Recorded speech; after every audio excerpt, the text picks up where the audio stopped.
Hello friends, tricks for all students में आप सभी का एक बार फिर से स्वागत है। देखिए दोस्तों, आज की इस वीडियो में हम बात करने जा रहे हैं इंडियाज़ फॉरेन पॉलिसी के अंडर में हम बात करेंगे भारत और रूस के संबंधों की। देखिए, ये जो पार्ट है ये भारत और रूस के संबंधों का सेकंड पार्ट है। फर्स्ट पार्ट में हमने देखा था कि शीत युद्ध के दौरान भारत और रूस के संबंध कैसे थे, क्योंकि उस समय रूस नहीं था, यूएसएसआर था। तो यूएसएसआर के साथ भारत के कैसे संबंध थे, इसे हमने 1990 तक देख लिया था, क्योंकि लगभग 1990-91 तक शीत युद्ध चला था और फिर सोवियत संघ का विघटन हो जाता है और फिर रूस अस्तित्व में आता है। तो वही है कि आज की इस वीडियो में हम बात करेंगे कि शीत युद्ध के बाद भारत और रूस के संबंध कैसे थे। यहाँ पर बहुत ज़्यादा इम्पॉर्टेंट बातें सामने आएंगी दोस्तों, इसलिए प्लीज़ ध्यान से सारे टॉपिक्स को आप पढ़ना। और यहाँ पे मैं बहुत ज़्यादा नोट्स आपको प्रोवाइड करा रहा हूँ। इसका मेन उद्देश्य मैं दोबारा कहूँगा यही है कि आपको सारी जानकारी मिल सके, इसीलिए मैं आपको सारी बातें बता रहा हूँ और इसीलिए वीडियो बड़ा हो रहा है। सच कहूँ तो अगर आप वीडियो देख लोगे तो वीडियो को खुद ही समराइज़ कर लोगे और वो आपके लिए छोटा हो जाएगा। वीडियो बड़ा इसीलिए ताकि आप सारी बातें समझ सकें, और जब आप सारी बातें समझ जाएंगे तो टॉपिक आपको बहुत ईजी लगेगा। तो चलिए दोस्तों, बिना देरी किए हुए अपनी वीडियो को शुरू करते हैं। शीत युद्ध के बाद भारत और रूस संबंध।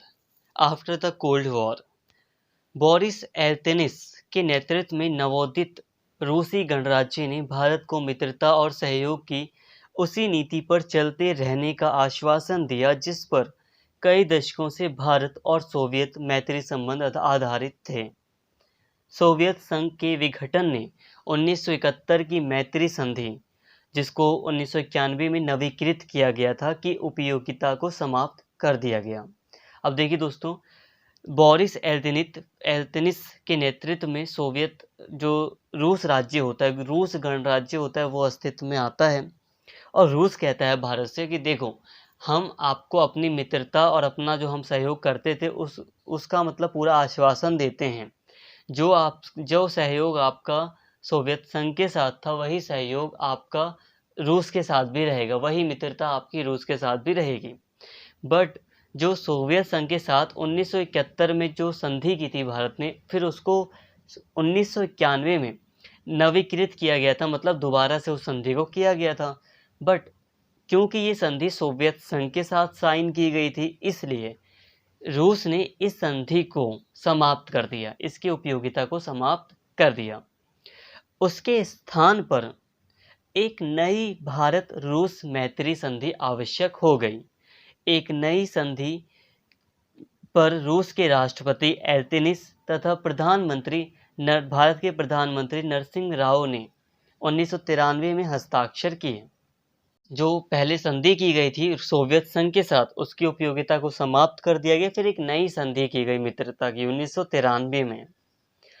इस संधि में ये प्रावधान किए गए कि पहला ये प्रावधान था कि दोनों में से कोई भी देश कोई ऐसा कार्य नहीं करेगा जिससे दूसरे देश के हितों पर कोई विपरीत प्रभाव पड़े, और इसके अलावा दोनों देश एक दूसरे की प्रादेशिक अखंडता बनाए रखने के लिए वचनबद्ध रहेंगे।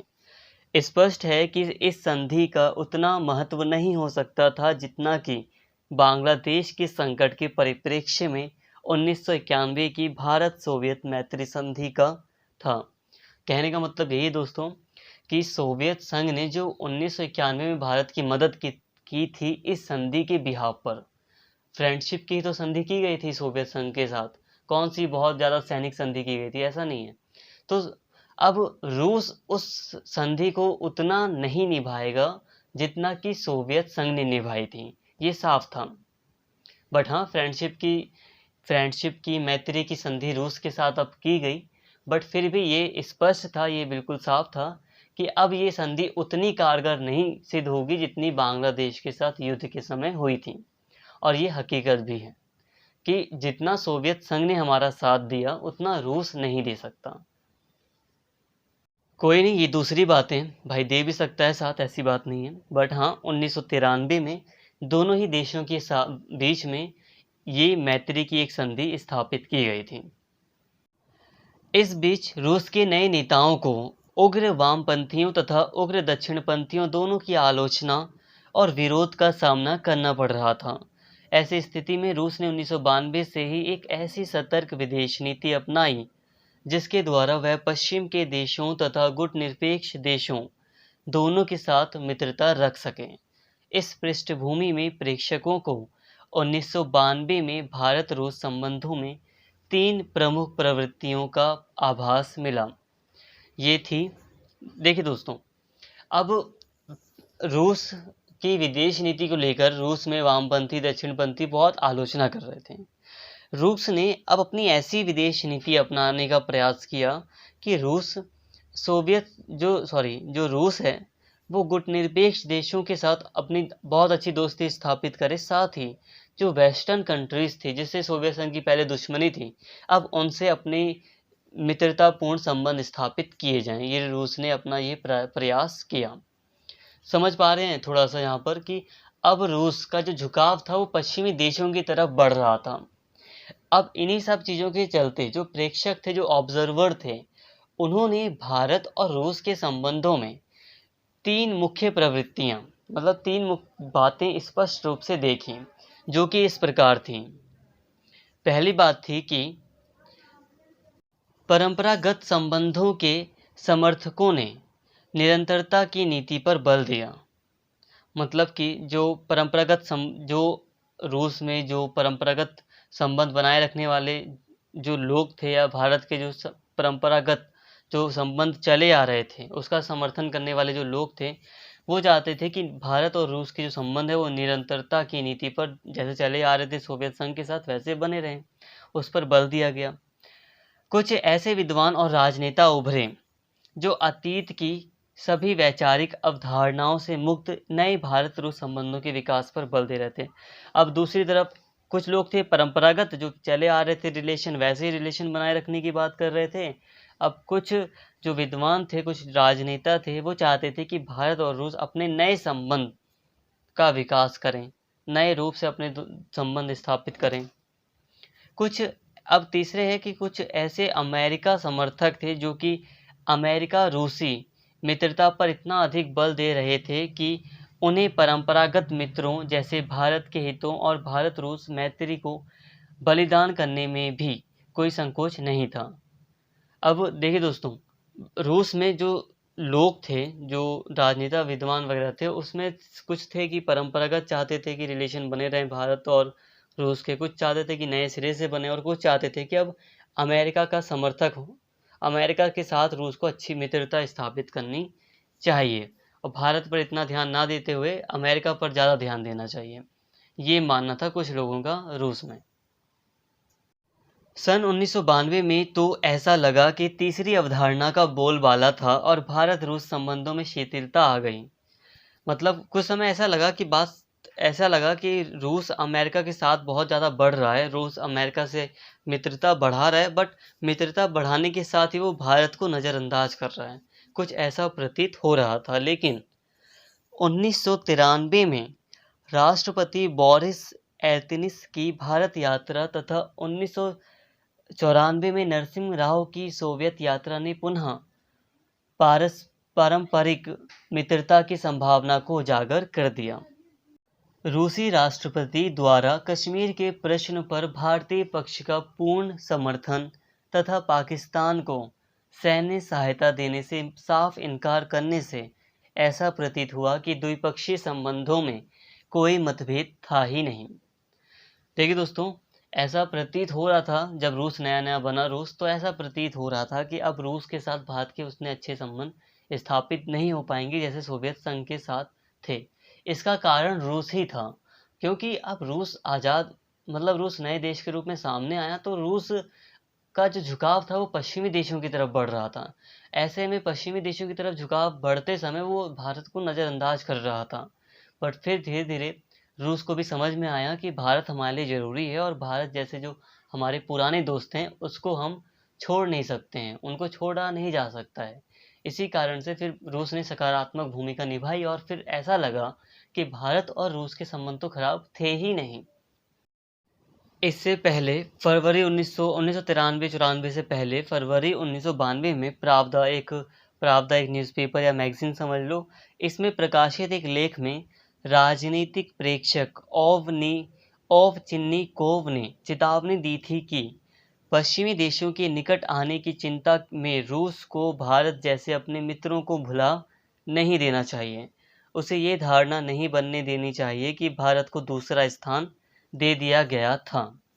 तो रूस में ऐसे कई सारे विद्वान थे जो इस चीज़ की मतलब आलोचना कर रहे थे कि रूस को भारत को दूसरा स्थान नहीं देना चाहिए, बल्कि रूस को भारत को पहले जैसा अपना मित्र बनाए रखना चाहिए। एक तरह से चेतावनी दी जा रही थी रूस को, उसी के कुछ विद्वानों के द्वारा।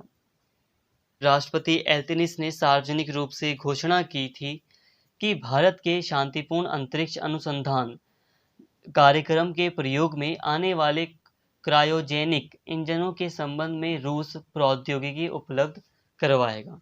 अब जो अंतरिक्ष से संबंधित जो रिसर्च होती है स्पेस से संबंधित, उसमें रूस ने सहायता देने की यानी कि टेक्नोलॉजी प्रदान करने की बात कही थी, लेकिन बहुत ही जल्दी अमेरिका के दबाव में रूस अपने इस आश्वासन से पीछे हट गया। इस प्रकार भारतीय जनता के मन में रूस की वास्तविक इच्छा के प्रति शंका दोबारा से उत्पन्न हो गई। प्रधानमंत्री नरसिंह राव की 1994 की मास्को यात्रा के समय भी रूसी अस्थिर दृष्टिकोण के कारण भारत रूसी मैत्री की गहनता के विषय में संदेह बना रहा। नरसिंह राव की यात्रा के परिणाम पर टिप्पणी करते हुए सुमित चक्रवर्ती ने लिखा था कि जनवरी 1993 की एल्तिनिस की भारत यात्रा के समय ऐसा अनुभव हुआ था कि रूस एक ओर भारत और दूसरी ओर पश्चिम एवं चीन के मध्य बराबर की दूरी रखना चाहता था, लेकिन इस बार 1994 में संकेत मिले कि रूस बराबर की दूरी की नीति छोड़कर भारत के निकट आना चाहता था। मतलब यही है कि 1993-92 के आसपास लग रहा था कि दोनों देशों के संबंधों में गिरावट आ रही है। फिर 1994 में नरसिम्हा राव की यात्रा के समय फिर स्पष्ट हो जाता है कि रूस भारत के पास मतलब भारत से मित्रता रखना चाहता है, जैसे कि सोवियत संघ के साथ मित्रता थी।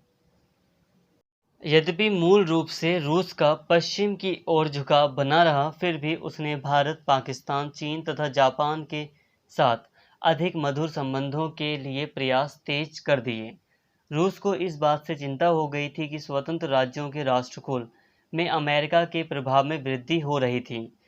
रूस अब जो राज्य स्वतंत्र हुए थे, रूस जो यूएसएसआर के विघटन के समय जो राज्य स्वतंत्र हुए थे उसको राष्ट्रकुल में शामिल कर दिया गया था। जैसे कि बहुत सारे राज्य थे, जैसे कि पोलैंड, बेलारूस वगैरह, यूक्रेन, इनको स्वतंत्र राष्ट्रों के राष्ट्रकुल में शामिल कर लिया गया था, जो कि एक टाइम पर यूएसएसआर का हिस्सा थे। तो अब इसको रूस को लग रहा था कि अमेरिका का इस राष्ट्रकुल में हस्तक्षेप या इसमें मतलब दखलअंदाजी अमेरिका की बढ़ रही है, अमेरिका का प्रभाव इसमें बढ़ रहा है। रूस उसको रोकना चाहता था। इस बीच संयुक्त राज्य अमेरिका उत्तर अटलांटिक संधि संगठन का विस्तार करने के लिए उतावला हो रहा था। जैसा कि अभी भी देख सकते हैं कि जो अमेरिका है वो नाटो का विस्तार करना चाहता था और यूक्रेन को उसमें शामिल करना चाहता था। नाटो में पूर्वी यूरोप के कई देशों को शामिल करने का प्रस्ताव था। नाटो के विस्तार को रोकने के लिए रूस ने भरसक प्रयत्न किए, परंतु वह सफल नहीं हुआ और अंततोगत्वा मई 1997 में स्वयं बोरिस एल्तिनिस ने एक नाटो रूस समझौते पर हस्ताक्षर किए। इसके द्वारा रूस और नाटो के मध्य सहयोग का प्रावधान किया गया। नाटो अब वैसे भी रूस की सीमाओं तक पहुंच रहा था। तो फ्रेंड्स, वही फिर से बात है कि रूस का पश्चिमी देशों की तरफ झुकाव हो रहा था, बट फिर रूस को जब लगा कि नाटो ज़्यादा शक्तिशाली हो रहा है और रूस की बाउंड्री तक आ रहा है, तो उसने जो पड़ोसी देश थे जैसे कि आसपास के चीन, भारत, जो उसके आसपास के देश थे पाकिस्तान, जापान, तो इनसे मित्रता बढ़ाने के प्रयास रूस ने किए। मार्च 1997 की भारत रूस शिखर वार्ता का सबसे महत्वपूर्ण परिणाम यह निकला कि रूस पुनः भारत के निकट आ गया। इससे पहले उसने यह अनुभव किया था कि उसके साथ पश्चिमी शक्तियों ने धोखा किया था, क्योंकि ना तो रूस को 7 के समूह जो G7 था उस समय की पूर्ण सदस्यता प्राप्त हुई और ना ही कुछ दिन पूर्व हेलेंस्की में नाटो के विस्तार की को रोकने के लिए अमेरिकी राष्ट्रपति बिल क्लिंटन को सहमत किया जा सका। गौडा एल्तनिस वार्ता की समाप्ति पर रूस के राष्ट्रपति ने कहा कि हम कई दशकों से मित्र रहे हैं और हम अब भी मित्र रहेंगे। एल्तनिस ने घोषणा की कि दक्षिण एशिया क्षेत्र में भारत स्थायित्व प्रदान करने वाली शक्ति है। रूस के संचार माध्यमों के अनुसार उस देश की विदेश नीति निश्चय ही पूर्व दिशा की ओर मुड़ी है। तो फ्रेंड्स, अब रूस को ये एहसास हुआ कि अमेरिका ने या पश्चिमी देशों ने उसके साथ धोखा किया है। उससे जो वादे किए गए थे कि जब सोवियत संघ विखंडित होगा या जब सोवियत संघ में पूंजीवादी प्रसार होगा तो उससे रूस को बहुत फ़ायदा होगा, तो ऐसा कुछ खास रूस को नहीं मिला। तो रूस को एहसास हुआ कि पश्चिमी देशों ने उसके साथ धोखा किया है और फिर पश्चिमी देशों ने उसे अपने साथ अपने साथ बहुत ज़्यादा अहमियत नहीं दी। तब रूस को समझ में आया तो उसने फिर से भारत जैसे देशों को अपनी ओर आकर्षित किया और भारत जैसे देशों के साथ फिर से उसने मित्रता करनी चाहिए पूरी तरह। और जब यहाँ पे एक शिखर वार्ता होती है तो इसमें ये चीज़ साफ तौर पर दिखाई देती है 1997 में। रूसी राष्ट्रपति ने हेलेंस्की एक टीवी भेंट वार्ता में कहा था कि मेरी याददाश्त में क्लिंटन के साथ हेलेंस्की की शिखर भेंट सबसे अधिक कठिन सिद्ध हुई थी। इस पृष्ठभूमि में भारत के प्रधानमंत्री के साथ रूस के नेताओं की वार्ता कहीं अधिक सुखद रही। अब देखिए दोस्तों, यहाँ पर साफ तौर पर वहाँ के जो नेता थे एल्तनिस, वो साफ साफ कहते हैं रूसी राष्ट्रपति की, देखियो जहाँ तक मुझे याद है तो अमेरिका के राष्ट्रपति के साथ जो वार्ता हुई थी हेलेंस्की में, जो बातचीत हुई थी उनसे, वो बहुत कठिन हुई थी, बहुत मुश्किल से हो पाई थी। बट दूसरी तरफ जो भारत के प्रधानमंत्री हैं उनके साथ रूसी नेताओं की बातचीत बहुत आसानी तरीके से हो सकी। तो इससे साफ तौर पर ये रूस बता रहा था कि अब रूस पश्चिमी देशों को वापस से छोड़कर उसका झुकाव भारत की तरफ है। अब भारत नहीं चाहता था कि पश्चिमी देशों के साथ भी रूस के संबंध खराब हों। भारत का बस मानना था कि रूस के साथ हमारी पहले ऐसी मित्रता बनी रहे। अब रूस ने शुरू में ये किया कि रूस भारत जैसे देशों को नज़रअंदाज करके पश्चिमी देशों की तरफ जा रहा था। रूस को ये नहीं करना चाहिए था।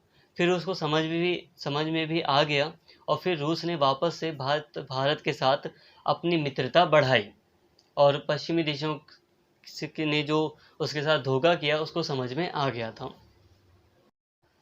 इसके अलावा कारगिल संघर्ष के दौरान तथा उसके बाद भी भारत और रूस की पारंपरिक मैत्री स्पष्ट रूप से दृष्टिगोचर हुई। मतलब साफ तौर पर भारत और रूस की दोस्ती दिखाई दी।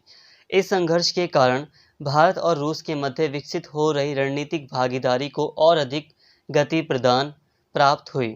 कारगिल संघर्ष के आरंभ से ही रूस ने खुलकर भारत का समर्थन किया तथा पाकिस्तान से जोर देकर कहा कि वह नियंत्रण रेखा के इस पार भारतीय प्रदेश में से अपने घुसपैठिए तुरंत वापस बुला लें।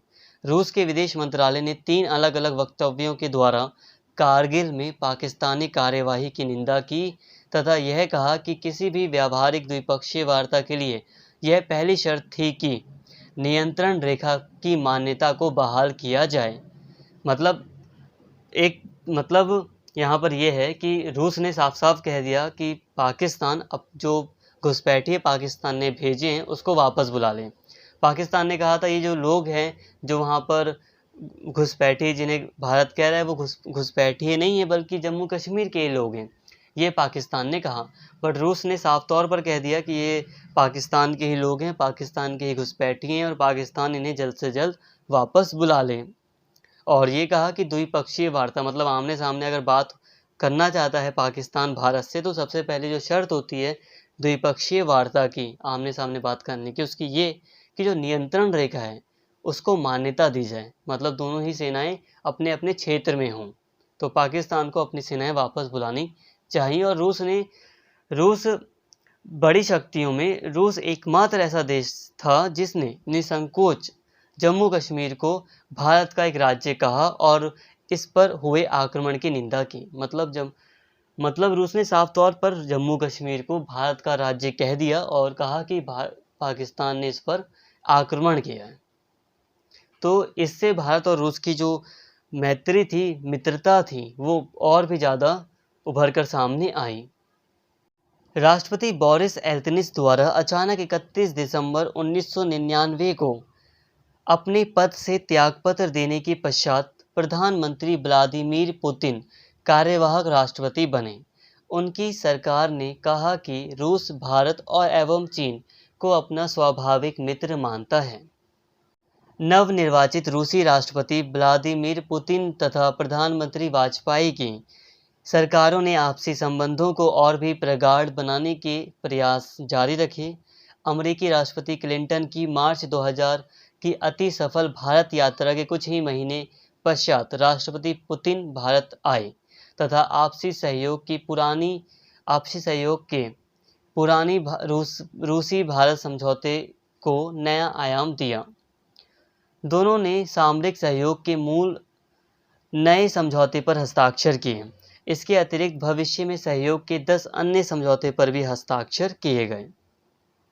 अमेरिका पर 11 सितंबर 2001 को हुए भीषण आतंकवादी आक्रमण के बाद भारत की भांति रूस ने भी अंतर्राष्ट्रीय आतंकवाद के विरुद्ध मोर्चे का समर्थन किया। यद्यपि दोनों ही देशों ने अमेरिका के नेतृत्व वाली सैनिक गठबंधन में अपनी सेनाओं को शामिल नहीं किया।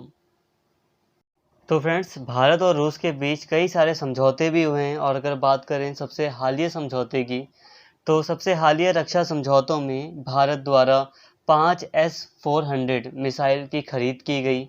इसके अलावा कामोव हेलीकॉप्टर डील महत्वपूर्ण है और भारत को वैश्विक डिज़ाइन और विनिर्माण केंद्र में बदलने के उद्देश्य से सितंबर 2014 में शुरू की गई मेक इन इंडिया पहल को बढ़ावा देने की संभावना है। भारत 200 कामोव हेलीकॉप्टर खरीदेगा, जिसमें से 60 का उत्पादन रूस में और 140 भारत में हिंदुस्तान एरोनॉटिक्स के सहयोग से किया जाएगा। तो फ्रेंड्स, भारत और रूस के बीच रक्षा समझौते बहुत ही विस्तृत हैं। दोनों देशों के बीच रक्षा समझौते, रक्षा संबंधित सहयोग बहुत ही विस्तृत रहा है और भारत बहुत लंबे समय से ही रूस के ऊपर अपने रक्षा उपकरणों के लिए निर्भर रहा है। इसके अलावा दोनों ही देशों के बीच असैन्य परमाणु संबंध भी है। दोनों देशों के बीच असैन्य परमाणु सहयोग का एक लंबा इतिहास रहा है। परमाणु आपूर्तिकर्ता समूह NSG की सदस्यता के लिए नई दिल्ली का समर्थन रूस करता रहा है। हाल ही में एक नए समझौते पर हस्ताक्षर किए गए, जिसके तहत रूस ने भारत के विभिन्न हिस्सों में 25 परमाणु ऊर्जा संयंत्र बनाने की योजना बनाई है, जो देश की ऊर्जा ज़रूरतों को पूरा करने में काफ़ी मदद करेंगे।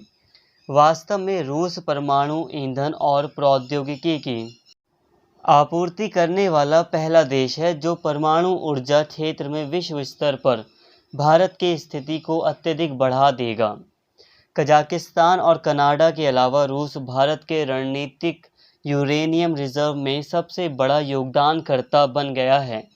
इससे परमाणु रिएक्टरों को ईंधन देने के लिए 15,000 मेगाटन यूरेनियम रिजर्व बनाने में सुविधा होगी। अब देखिए दोस्तों, असैन्य परमाणु सहयोग का मतलब है, संबंध का मतलब है कि जो भारत की जो परमाणु से ऊर्जा बनाने की जो योजना है भारत की, उसमें रूस का काफ़ी सहयोग रहा है। ठीक है दोस्तों, भारत की योजना रही है कि वो परमाणु ऊर्जा के द्वारा अपनी जो एनर्जी की रिक्वायरमेंट है उसको कम करें। मतलब परमाणु के द्वारा भारत अपनी ऊर्जा की ज़रूरतों को पूरा करे। इसके लिए बहुत सारी परमाणु ऊर्जा से संबंधित बहुत सारी परियोजनाएं भारत के द्वारा चलाई जा रही हैं, जो कि रूस की मदद से चलाई जा रही हैं। अभी जो जैसे कि तमिलनाडु में कूडनकुलम है, तो वहाँ पर परमाणु परियोजना शुरू की गई है, मतलब वो चल रही है। तो वहाँ पर जो परमाणु ऊर्जा बनाई जा रही है वो रूस के सहयोग से ही, रशिया के सहयोग से ही बनाई जा रही है। तो भारत में परमाणु ऊर्जा के क्षेत्र में रूस का एक बहुत ज़्यादा मतलब सहयोग रहा है। असैन्य परमाणु संबंध का मतलब होता है कि यहाँ पे जो परमाणु का काम हो रहा है, न्यूक्लियर का जो काम हो रहा है, वो सेना से संबंधित नहीं है, क्योंकि सेना तो परमाणु का प्रयोग बॉम्ब बनाने के लिए करती है, बट रूस और भारत का जो संबंध है वो असैन्य परमाणु के क्षेत्र में है। मतलब कि दोनों देश मिलकर यहाँ पर परमाणु ऊर्जा बना रहे हैं, परमाणु बम या न्यूक्लियर वेपन नहीं तैयार कर रहे हैं। तो दोस्तों, भारत और रूस के संबंध बहुत ही पुराने हैं और वर्तमान समय में कैसे हैं यहाँ पे आपको समझ में आ रहा होगा। वर्तमान समय की में थोड़ी अलग बात करें तो क्योंकि भारत का झुकाव अमेरिका की तरफ हो रहा है, तो इसलिए लगता है कि रूस के साथ भारत के रिलेशंस में थोड़ी सी कमी देखने को मिल रही है। बट हाँ, ये तो बिल्कुल है कि भारत और रूस की दोस्ती तो पक्की है, ये बात तो तय है। बट फिर भी भारत का और अमेरिका का पास आना, उसके कारण से थोड़ा सा रूस के साथ भारत की दोस्ती में लगता है कि कमी आ रही है, क्योंकि चीन और अमेरिका आमने सामने हैं।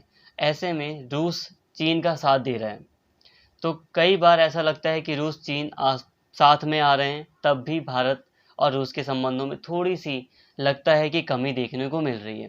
बट ये तो आज के माहौल को देखकर हम कह रहे हैं, बट फिर भी भारत और रशिया अपने संबंधों को एक ऐतिहासिक दृष्टि से देखते हैं। दोनों ही देशों के जो संबंध हैं वो बहुत पुराने हैं, इसलिए कोई भी देश अपने संबंधों को इन दोनों ही देशों में बेकार नहीं करना चाहता। दो लंबे समय से भारत रूस से लंबे बड़े पैमाने पर हथियार की खरीदारी करता रहा है, जिससे कि रूस को भी बेनिफिट होता है, रूस की अर्थव्यवस्था को भी बेनिफिट होता है। इसके अलावा भारत के लिए भी ये काफ़ी फ़ायदेमंद होता है कि जो रूस के साथ जब भारत कोई रक्षा से संबंधित या कोई परियोजना शुरू करता है, तो भारत के लोगों को काफ़ी कंफर्टेबली उनके साथ काम करने में आसानी होती है। मतलब भारत के लोग काफ़ी कंफर्ट होकर रशियंस के साथ काम कर पाते हैं, अगर हम कंपेयर करें अमेरिका के साथ। क्योंकि जो अमेरिकन्स हैं वो अपनी टेक्नोलॉजी इतनी जल्दी देना नहीं चाहते, या उनके साथ अभी भारत का जो रिलेशन तो अच्छा हो रहा है अमेरिका के साथ, बट फिर भी जो एक कंफर्ट जोन होता है वो इतनी आसानी से अमेरिकन्स के साथ इंडियंस को नहीं मिलता जितना कि रशियंस के साथ मिल जाता है। जैसे कि अभी कुडनकुलम में जो परियोजना चल रही है, तो वो रशियंस के साथ मिलकर चलाई जा रही है, तो वो काफ़ी कंफर्ट तरीके से मतलब वो परियोजना चल रही है। बट अगर ऐसी कोई भी परियोजना अमेरिकन्स के साथ चलाई जाती है, तो वो इतनी कंफर्ट नहीं होती है भारतीयों के लिए। तो आप समझ पा रहे होंगे कि मैं क्या कहना चाहता हूँ। मैं यही कहना चाहता हूँ कि भारत और रूस के संबंध बहुत अच्छे ही हैं, और रूस और भारत दोनों ही देशों के लिए ये ज़रूरी है कि वो दोनों ही देश अपने संबंधों को हमेशा ही अच्छे बनाए रखें। तो फ्रेंड्स, इसके फर्स्ट पार्ट में हमने शीत युद्ध से पहले के जो सोवियत संघ था उसके साथ भारत के संबंध को समझ लिया था, और आज की इस वीडियो में हमने जो सोवियत संघ खत्म हो जाता है, मतलब शीत युद्ध के बाद जो रूस बनता है, तो रूस और भारत के संबंध कैसे थे इसको हमने आज के इस वीडियो में समझ लिया। आई होप फ्रेंड्स आपको ये सारी बातें समझ में आई होगी। तो फ्रेंड्स, अगर आपको सारी बातें समझ में आई हैं तो प्लीज़ चैनल को सब्सक्राइब कर लें और इस वीडियो को ज़्यादा से ज़्यादा शेयर करें और लाइक करें। Thank you.